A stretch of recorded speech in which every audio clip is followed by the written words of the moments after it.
Good evening to all, welcome to ATS English by Tiger sir learning with fun. मैं पाकिर जफर और आज हम पढ़ने जा रहे हैं अलजेब्रा।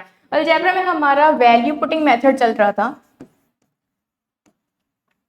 और इस मेथड में मैंने आपको कुछ इंपॉर्टेंट बातें भी बताई थी कि ये मेथड हम कब अप्लाई करते हैं और कब अप्लाई नहीं करते। ऐसा नहीं है आप अलजेब्रा का हर क्वेश्चन इससे बना लोगे। मैंने पहले ही बताया था 20 से खाली 30% क्वेश्चन ही आप इससे बना सकते हो। तभी मैंने सबसे पहले यही वाला कॉन्सेप्ट उठाया कि ये इजी है, तो सबसे पहले अलजेब्रा में ये मैं कंप्लीट करा देती हूँ।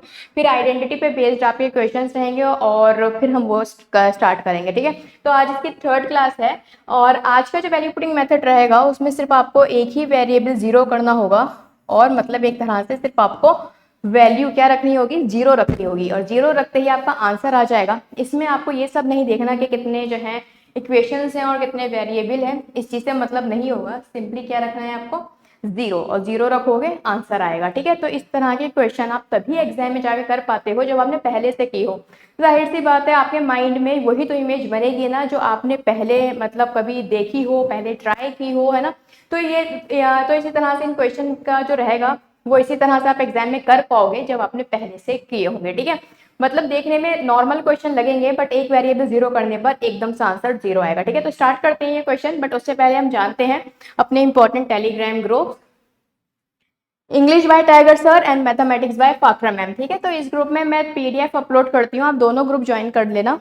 इसमें मैं पीडीएफ भी अपलोड करती हूँ। इसके अलावा जो है mathematics by Fakhra ma'am group में आपको क्विज कराई जाती है और अभी मैंने रिसेंटली इसमें टीयर सेकंड के, ठीक है, सीजीएल टीयर 2 के मैंने जो है पीडीएफ अपलोड की है और आज मैं इसमें करने वाली हूँ आपकी चैप्टर वाइज क्वेश्चन की पीडीएफ। ठीक है, चैप्टर वाइज आपको सीजीएल 2021-22 के क्वेश्चंस मिल जाएंगे। ठीक है, तो मैं आपको ये पीडीएफ प्रोवाइड करा दूंगी, चैप्टर वाइज होंगे सीजीएल के। ठीक है, तो आपको एक अंदाजा हो जाएगा कि लास्ट ईयर पेपर आपका किस तरह से आया था।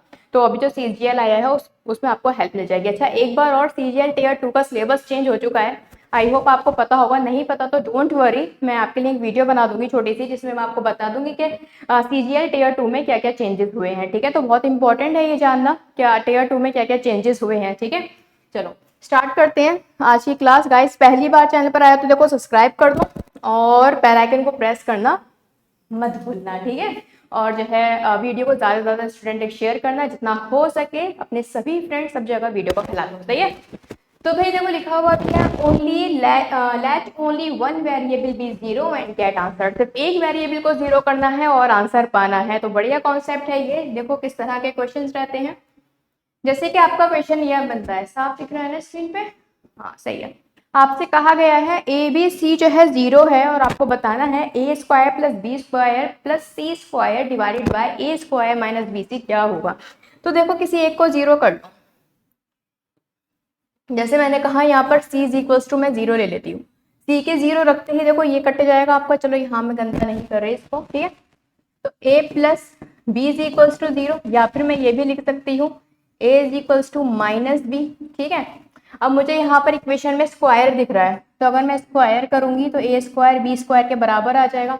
ठीक है, अब देखो इस इक्वेशन में क्या क्या बचेगा, सी स्क्वायर तो कैंसिल आउट हो जाएगा, A square B square by B A square बचेगा। ठीक है, क्योंकि ये तो आपका जीरो हो जाएगा पूरा टर्म। तो ए स्क्वायर बी स्क्वायर के बराबर है, तो यहाँ पर भी क्या रखूँ मैं, बी स्क्वायर रख के जगह ए स्क्वायर रख देती हूँ। तो 2a square by A square, A से ए कैंसिल आउट और 2 क्या हो जाएगा आपका आंसर। विद इन सेकेंड में आपका इसका आंसर आएगा, देख सकते हो विद इन सेकेंड में यहाँ पर आंसर आ चुका है। सिंपल एक वेरिएबल जीरो रखने से। यहाँ पर आपने ये नहीं देखा कि 3 वेरिएबल है 2 इक्वेशन, नो, जरूरत ही नहीं है। एक को जीरो रखो और आंसर आ जाएगा। ठीक है, ये क्वेश्चन तभी कर पाओगे जब पहले से ये क्वेश्चन आपने देखे होंगे। ठीक है, नाउ नेक्स्ट वन, आपको A B C zero given है और एक इक्वेशन गिवन है। देखो 3 variables and 1 equation. Again you can put A zero और you can put C is equal to zero. Zero भी उसी इक्वेशन को सॉरी उसी वेरिएबल को रखना जो सबसे ज्यादा बार रिपीटेड हो। देखो सी जीरो रखने से कितना फायदा हो जाएगा।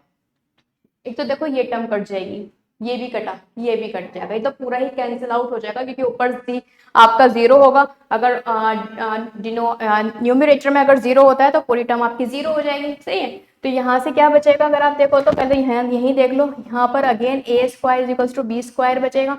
ठीक है, अगेन अगर स्क्वायरिंग करोगे तो यहाँ से क्या बचेगा आपका, A square by A square plus B square by B square. तो देखो यहाँ तक जाने की जरूरत ही नहीं है, 1 और 1 कितना आ जाएगा, 2 आ जाएगा। Again 2 is the answer. यहाँ ये चीज अप्लाई करने की आपको नीड भी नहीं पड़ेगी, अगर कर भी लोगे तब भी कोई फायदा नहीं है। ये बी स्क्वायर सब कुछ कैंसिल आउट होगा, 2 ही आना है, ठीक है। तो again 2 is the correct answer, देख सकते हो आप।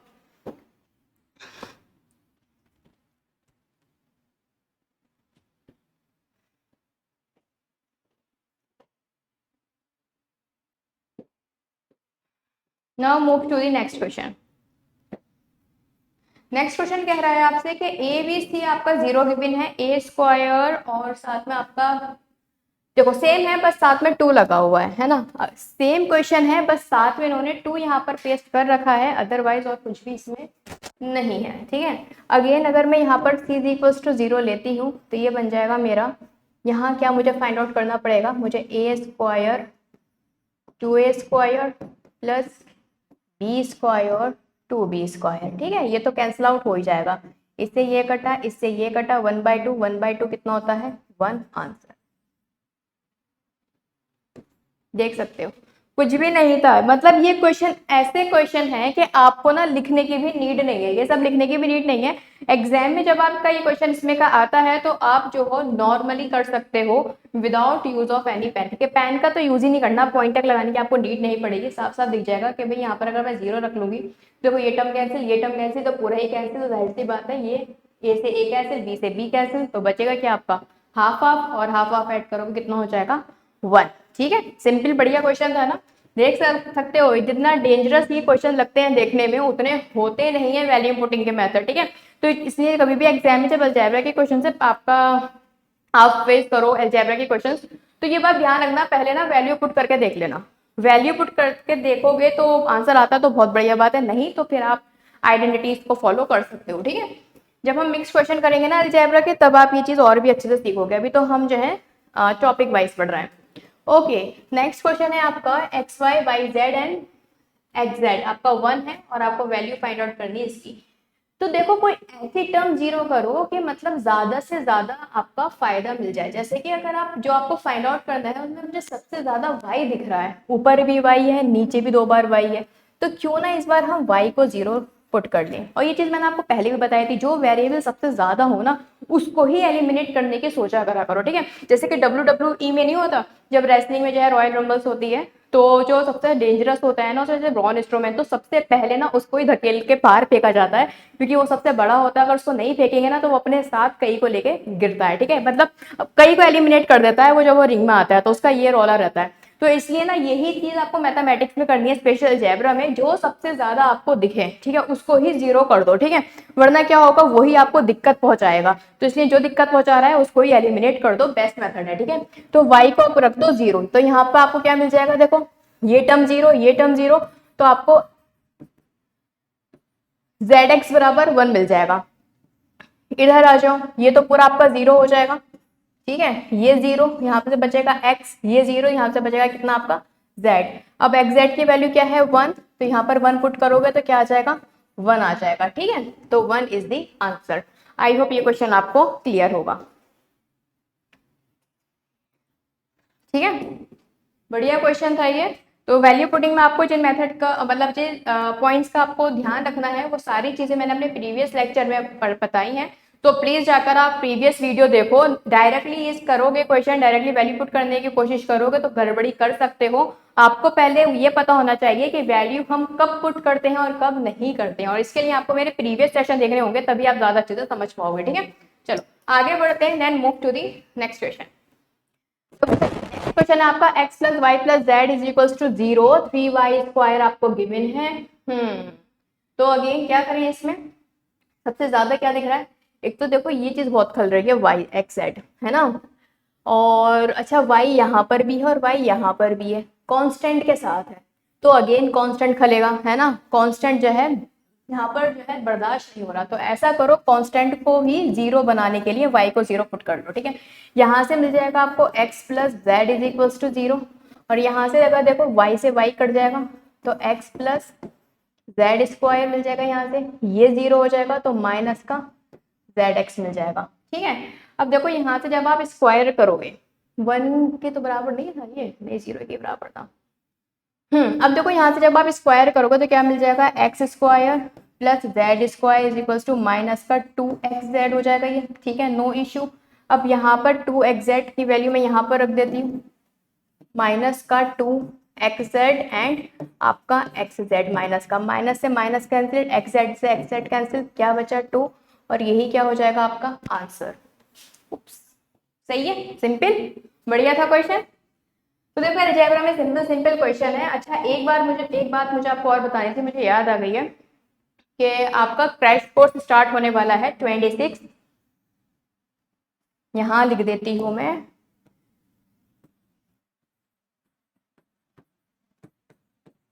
क्रैश कोर्स, ठीक है, 26 सितंबर एट 6 PM, ठीक है। इसमें हम जो है जितने भी आपकी गवर्नमेंट एग्जाम है, या फिर मैं कहना चाहूंगी जितने भी आपके कॉम्पिटेटिव एग्जाम्स है, जैसे कि आपका CDS, CGL, CPO, ठीक है, आपका कैट हो जाता है ये, और इसमें आपकी मैथमेटिक्स पूछी जाती है। और देखो लेवल आपको पता ही रहता है क्वेश्चन का कैसा आता है, इजी, मॉडरेट, डिफिकल्ट। तो मैंने ना क्रैश कोर्स जो डिजाइन किया है वो moderate and to difficult level तक का किया है, ठीक है। तो मॉडरेट क्वेश्चन भी होंगे उसमें, डिफिकल्ट क्वेश्चन भी होंगे, क्योंकि कॉन्सेप्ट हम सब पढ़ चुके हैं, बस हमें प्रैक्टिस लगानी है। और 3 महीने में देखो क्या करना है, सिर्फ हमें रिविजन करना है, क्योंकि सिलेबस इतना ज्यादा है कि 3 मंथ्स में सिर्फ हम रिवीजन कर सकते हैं, कुछ नया पढ़ नहीं पाएंगे, ठीक है। तो रिवीजन के लिए जो है अल्टीमेट क्वेश्चंस मैं आपको यहाँ पर प्रोवाइड कराऊंगी। वीकली मॉक टेस्ट भी होगा, जिसके लिए आपको ग्रुप ज्वाइन करना होगा, जिसकी मैंने स्टार्टिंग में बात की थी, मैथमेटिक्स बाय फाकरा में। उसमें मैं PDF अपलोड कर दिया करूंगी वीकली मॉक टेस्ट के, ठीक है। मॉक टेस्ट के क्वेश्चन भी बहुत अच्छे लेवल के होंगे, जैसे कि मैंने आपको बताया था, मैं आपको शेर का शिकार करना सिखाऊंगी, तो आराम से आप बकरी पकड़ लोगे, ठीक है। ये वाली चीज रहेगी, तो मैं आपको अच्छे लेवल के क्वेश्चन कराऊंगी, जिससे कि आपका जो फियर है एग्जाम का वो निकल जाए। थोड़े से चेंजेस आए हैं CGL में, तो वो आपको जरूर देखने हैं, उसके लिए मैं आपको ये वीडियो प्रोवाइड करा दूंगी, जिससे कि आप समझ जाओ कि अब सिलेबस में थोड़ा बहुत चेंज हुआ है, ठीक है। Tier 2 तो पूरा ही चेंज हो गया, ठीक है। चलो आई होप ये समझ गए होगे ये क्वेश्चन आप। Now move to the next question. Guys video को शेयर कर देना, और हाँ वीडियो अगर आपको लगता है हेल्पफुल है तो लाइक करके जाइएगा, ठीक है, अगर आपको लगता है कि आपने कुछ सीखा है। Okay, now question number 6। Question number 6 में भी देखो x प्लस वाई आपको 2z के बराबर गिवन है, और y बराबर कितना है, y minus Z and x minus Y. Again किसको यहाँ पर 0 रखें, जो सब आंखों में खटके आपको, उसी को आप 0 बना दो। जैसे कि यहाँ खटक रहा है ये z, 2z कांस्टेंट के साथ है, तो इसको ही 0 बना दो, ठीक है। सही दिख रहा है ना स्क्रीन, सही है, इसको बना दो 0। तो x plus Y is equals to क्या हो जाएगा आपका, 0 के बराबर आ जाएगा। यहाँ से फाइंड आउट क्या करोगे, y बाय वाई हो जाएगा plus x, just a second,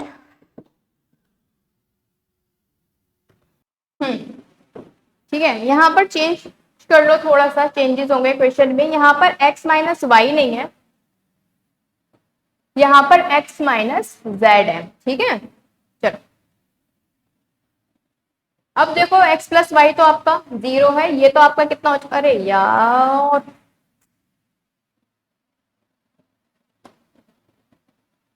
ये कितना था आपका z था, ठीक है। तो देखो ये तो आपका 0 ही हो जाएगा, है ना, ये तो आपका 0 हो जाएगा, तो खाली क्या बचेगा आपका x बाई एक्स बचेगा। यार ये क्या मुसीबत है, ये कैसा पेन है।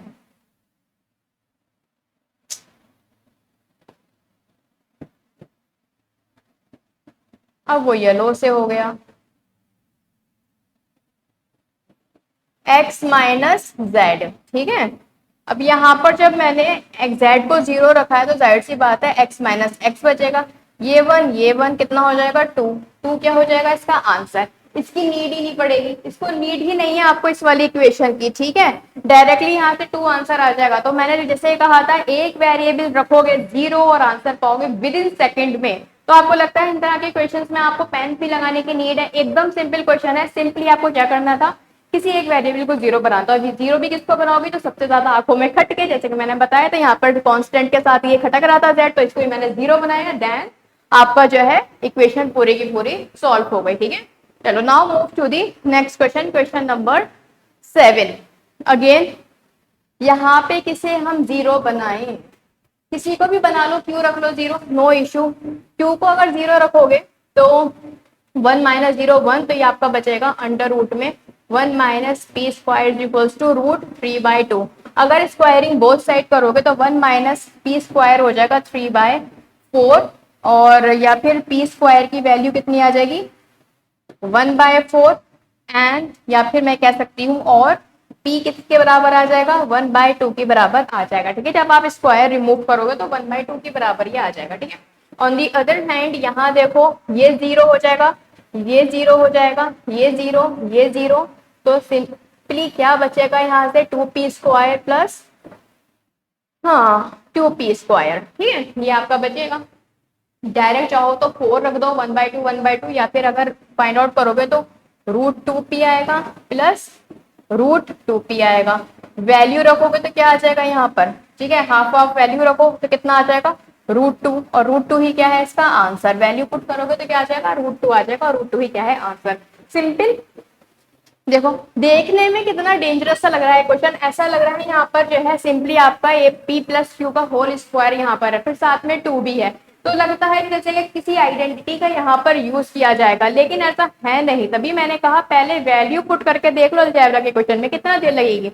अगर सोचो वैसे भी एग्जाम में ज्यादातर क्वेश्चन आपके वैल्यू पुटिंग के ही आ जाते हैं। ठीक है, जैसे कि मान लो 2 क्वेश्चन आ जाए तो एक तो आपका वैल्यू पुटिंग से होगा ही होगा, ये तो मान के चलो। तो पहले वैल्यू पुट करके देख लो, बनता है तो आपके मजे हैं, नहीं बनता तो भाई आइडेंटिटी तो लगानी पड़ेगी। ठीक है, तो क्वेश्चन देखकर डरा मत क्या करो, सिंपल उससे पहले ट्राई करो। जो चीजें देखने में बहुत डेंजरस लगती हैं एक्चुअल में होती नहीं है जब हम उन्हें करीब से जानते हैं तो। ठीक है, तो इसलिए you have to need practice. जितनी ज्यादा प्रैक्टिस करोगे उतना ज्यादा डर निकलेगा, जितनी ज्यादा प्रैक्टिस करोगे उतना ज्यादा चीजों को जानोगे, और जब चीजों को जान लोगे तो जाहिर सी बात है उससे रिलेटेड हर मुश्किल का सामना करने के लिए आप तैयार हो गए। ठीक है, तो आपको ज्यादा से ज्यादा प्रैक्टिस करनी है। ठीक है, चलो आगे बढ़ते हैं। ना क्वेश्चन नंबर 9। क्वेश्चन नंबर 9 बहुत अच्छा क्वेश्चन है, थोड़ा सा जो है कैलकुलेटिव आपको ये लग सकता है, लेकिन जो है अच्छा क्वेश्चन है। ठीक है, अब इसमें किसे हम 0 रखें, देखो इसमें अगर आप x को 0 रखोगे, ठीक है, तो बहुत गड़बड़ी हो जाएगी। यहाँ पर x³ है, ठीक है, तो x³ की वैल्यू यहाँ पर तो देखो 0 ये भी आ रहा है, और फिर यहाँ पर अगर आप a को 0 रखोगे तो ये 0 b³ बचेगा, ये 0 b³ बचेगा। ठीक है, तो यहाँ पर हम a को भी 0 नहीं रख सकते। क्यों नहीं रख सकते, क्योंकि यहाँ पर 2 इक्वेशन में a है, अगर यहाँ पर 0 रखोगे ये भी 0, ये रखोगे तो ये भी 0। 2 ऑप्शन बल्कि 3 ऑप्शन ऐसे हो जाएंगे जिन पर a की वैल्यू रखने पर 0 आ रहा है, तो जाहिर सी बात है हम a की वैल्यू भी 0 नहीं रख सकते। ठीक है, तो क्या करें, यहाँ पर b = 0 रख लेते हैं, तो क्या मिल जाएगा x = a प्लस √a का square 1/3 plus a minus √a का square and than half. Find आपको x³ करना है ही, ठीक है, जो फाइंड आउट करना उसको 0 क्यों रखें हम। अब यहाँ पर सॉल्व कर लो, देखो जब इसका रूट फाइंड आउट करोगे तो ये a आ जाएगा, a से a कैंसिल आउट, 0 बन जाएगी टर्म, 0 की पावर कुछ भी हो 0 रहेगा, तो आपके पास अभी ये है, तो x = कितना आ जाएगा a प्लस a की पावर कितना क्यूब 1/3, ये कितना हो जाएगा आपका, ये हो जाएगा क्यूब रूट ऑफ a, इधर ले जाओ तो कितना हो जाएगा ये आपका, sorry 2 cube root of a, तो कितना आ जाएगा ये 2a, तो x³ की वैल्यू कितनी आ जाएगी 2a इज द आंसर। ठीक है, अच्छा क्वेश्चन था, सिंपल था, कैलकुलेटिव भी नहीं था, तो ठीक है, यहाँ पर बस आपको वैल्यू सोच समझ के रखनी थी। अब यहाँ पर अगर आप a 0 रख लेते तो देखो ये भी 0 हो जाता, ये भी 0, और ये आपको ऑलरेडी गिवन है 0। एक मतलब 4 ऑप्शन में 3 ऑप्शन आपके 0 कैसे आ सकते हैं, थोड़े अजीब है ना, हो ही नहीं सकता, पॉसिबिलिटीज नहीं है, तो इसलिए हम a को 0 नहीं रख सकते। x को क्यों नहीं रखेंगे भाई साहब, x³ तो आपको खुद ही फाइंड आउट करना है, तो कैसे 0 रखोगे, तो जाहिर सी बात है क्या बचता है आपके पास, यहाँ पर बचता है क्या, b को 0 रखो, b को 0 रखते ही फटाफट हमारा आंसर यहाँ पर आ गया। ठीक है, नोट कर लीजिए क्वेश्चन आप।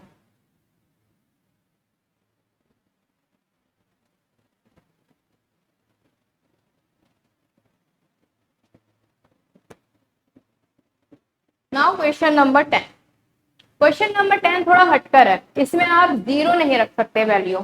ठीक है, ये मैंने जानबूझकर यहाँ पर ऐड किया है जिससे कि एक चीज आपको मुझे यहाँ पर समझानी थी। ठीक है, देखो यहाँ पर अगर आप b को 0 रख दो, ठीक है, या फिर मान लो ए को आप 0 रख रहे हो, ठीक है, इस क्वेश्चन में अगर आप ए को 0 रखोगे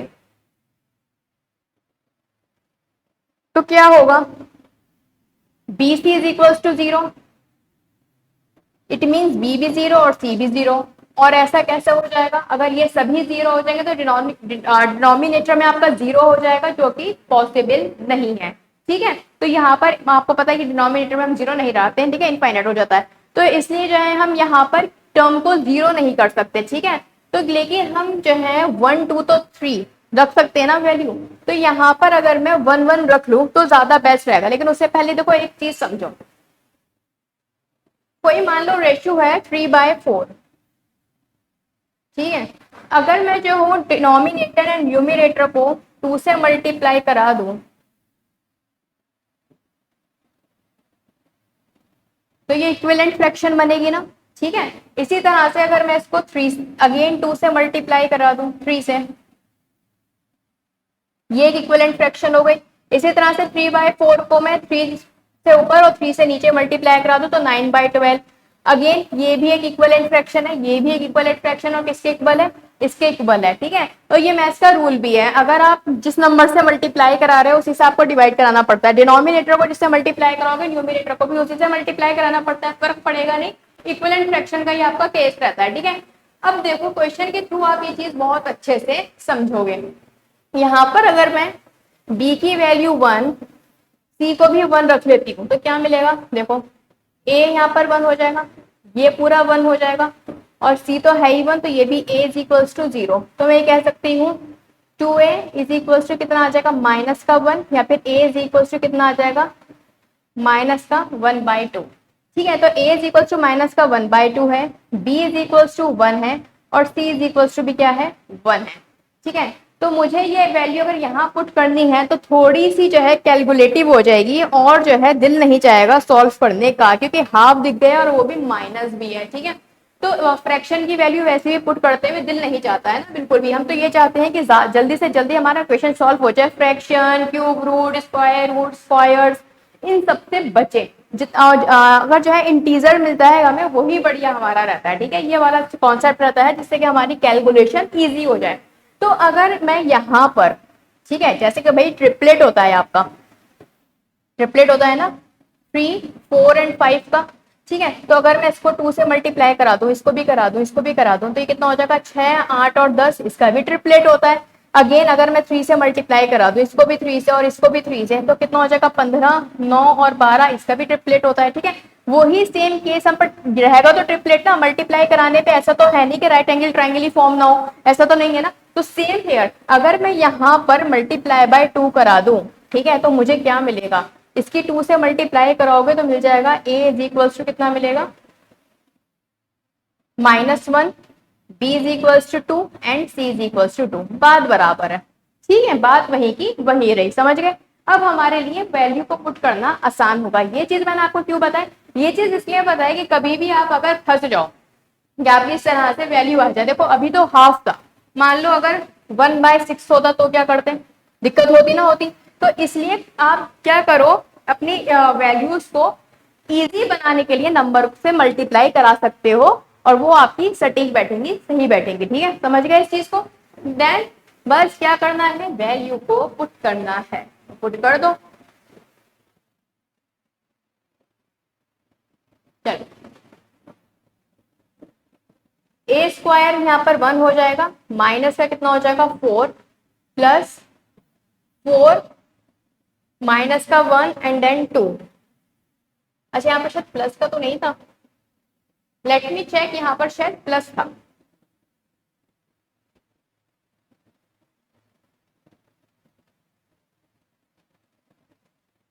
माइनस ही था, ठीक है।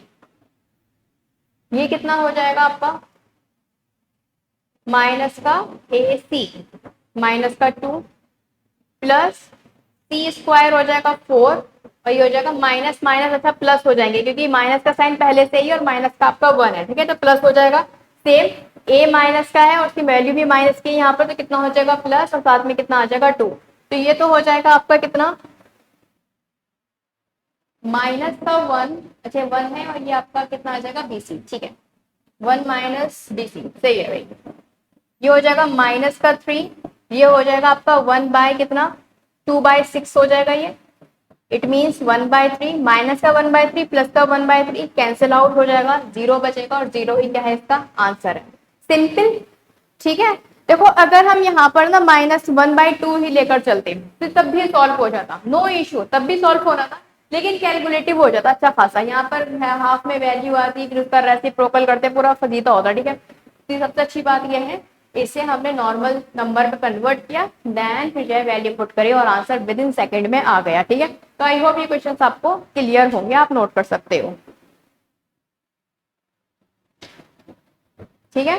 चलो, तो गाइज ये थे आज आपके सभी इंपॉर्टेंट क्वेश्चन वैल्यू पुटिंग से। तो मान के चलो वैल्यू पुटिंग के मैंने कॉन्सेप्ट आपको करा दिए हैं। अगर थोड़े बहुत जो भी क्वेश्चन बचेंगे जो काफी अच्छे लेवल में के हैं, जिनमें आपने ये सोचा भी नहीं था कि इसमें हम वैल्यू भी पुट करके क्वेश्चन को सॉल्व कर सकते हैं, तो उसमें ये एक आध क्वेश्चन मैं आपको नेक्स्ट क्लास में कराऊंगी और उसके साथ हम अलजेब्रा का न्यू कॉन्सेप्ट भी पढ़ेंगे, ठीक है। तो अभी वैल्यू पुटिंग आपका खत्म हुआ है, तो नेक्स्ट कॉन्सेप्ट मैं जो है नेक्स्ट क्लास में स्टार्ट करूंगी। इसके अलावा 26 सितंबर से आपका क्रैश कोर्स आ रहा है, जिसमें हम चैप्टर वाइज क्वेश्चंस करेंगे और ये सभी क्वेश्चंस आपके कॉम्पिटिटिव एग्जाम्स के होंगे, जिसका लेवल आपका मॉडरेट टू डिफिकल्ट रहेगा, ठीक है। तो याद रखना और 26 सितंबर को ज्वाइन करना मत भूलना, ठीक है, एट 6 PM। इसके अलावा गाइस वीडियो अगर आपको पसंद आती है तो प्लीज लाइक करिएगा और चैनल पर पहली बार हो तो सब्सक्राइब बनता है और बेल आइकन को जरूर प्रेस कर देना, ठीक है। चलो आज के लिए इतना ही, मिलते हैं नेक्स्ट क्लास में।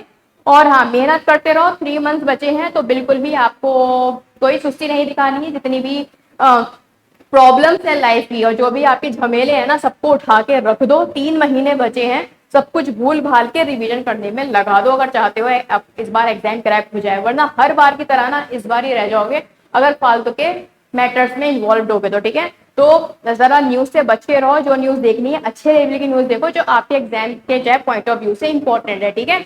और इस बार जो है मैं आपको बता दूं CGL Tier 2 में चेंजेस आए हैं, तो वो चेंजेस आपको जरूर देखने हैं और वीडियो तो मैं आपके लिए बना ही दूंगी, बट आप अपने एंड से जरूर देखिएगा क्या क्या चेंजेस हैं, देन फिर मैं आपके लिए वीडियो बनाकर लाऊंगी, ठीक है। चलो, थैंक यू सो मच, मिलते हैं नेक्स्ट क्लास में, टेक केयर, बाय बाय।